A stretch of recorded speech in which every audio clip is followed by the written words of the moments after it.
اندیکھا مہمان۔ فرقان ایک 17 سالہ لڑکا تھا جو حال ہی میں اپنے والدین کے ساتھ ایک پرانے فلیٹ میں منتقل ہوا تھا۔ ان کا نیا فلیٹ 5ویں منزل پر تھا۔ عمارت کافی خاموش، پرانی اور سنسان سی تھی۔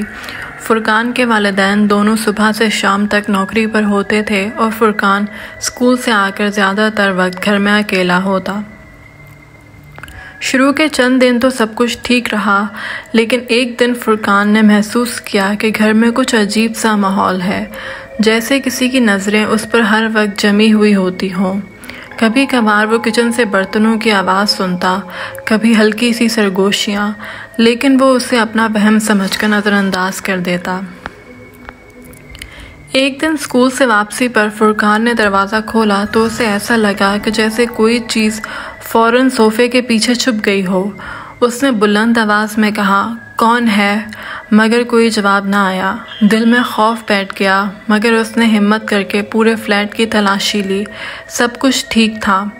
اسی رات فرقان نے اپنے کمرے کی لائٹ بند کی اور سونے کی کوشش کی، لیکن جیسے ہی اس نے آنکھیں بند کی، اسے کمرے میں کسی کے چلنے کی آوازیں آنے لگیں۔ وہ فوراً اٹھا اور لائٹ آن کی، مگر کمرہ خالی تھا۔ یہ سلسلہ 2-3 دن تک چلتا رہا اور فرقان کی نیندیں اڑ گئیں۔ پھر ایک رات کچھ بہت ہی عجیب ہوا۔ رات کے تقریباً 3 بجے فرقان کی آنکھ کھلی اور اس نے دیکھا کہ کمرے کے کونے میں ایک دھندلی سی شکل کھڑی ہے۔ وہ سمجھا شاید وہ کوئی خواب دیکھ رہا ہے، مگر جب اس نے آنکھیں زور سے ملیں اور دوبارہ دیکھا تو وہ سایہ ابھی بھی وہیں کھڑا تھا۔ وہ شکل ایک عورت کی تھی، لمبے بال، سفید لباس اور چہرہ بالکل صاف نہیں دکھ رہا تھا۔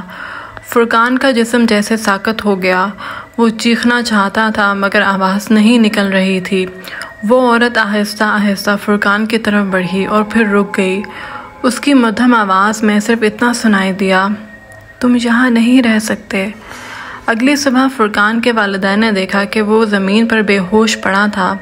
فوراً اسے ہسپتال لے جایا گیا۔ جب فرقان ہوش میں آیا تو اس نے اپنی ماں کو ساری بات بتائی۔ والدین نے پہلے تو اسے ذہنی دباؤ سمجھا، مگر جب ان کے ساتھ بھی گھر میں دروازے خود بخود کھلنے لگے اور روشن دانوں سے سرگوشیاں سنائی دینے لگیں تو انہوں نے فلیٹ چھوڑنے کا فیصلہ کر لیا۔ جب وہ شفٹ کر رہے تھے تو نیچے والی منزل کی ایک بوڑھی عورت نے فرقان کی ماں سے کہا، "یہ فلیٹ پچھلے سال سے خالی تھا۔ اس سے پہلے یہاں ایک اکیلی عورت رہتی تھی جو اچانک لاپتہ ہو گئی تھی۔ اس کا کچھ پتہ نہیں چلا، بس ایک دن وہ غائب ہو گئی۔" کہتے ہیں کہ کچھ جگہیں ایسی ہوتی ہیں جو انسانوں کے لیے نہیں ہوتی، اور جو وہاں رہنے کی کوشش کرتا ہے اس کو اندیکھا مہمان کبھی اکیلا نہیں چھوڑتا۔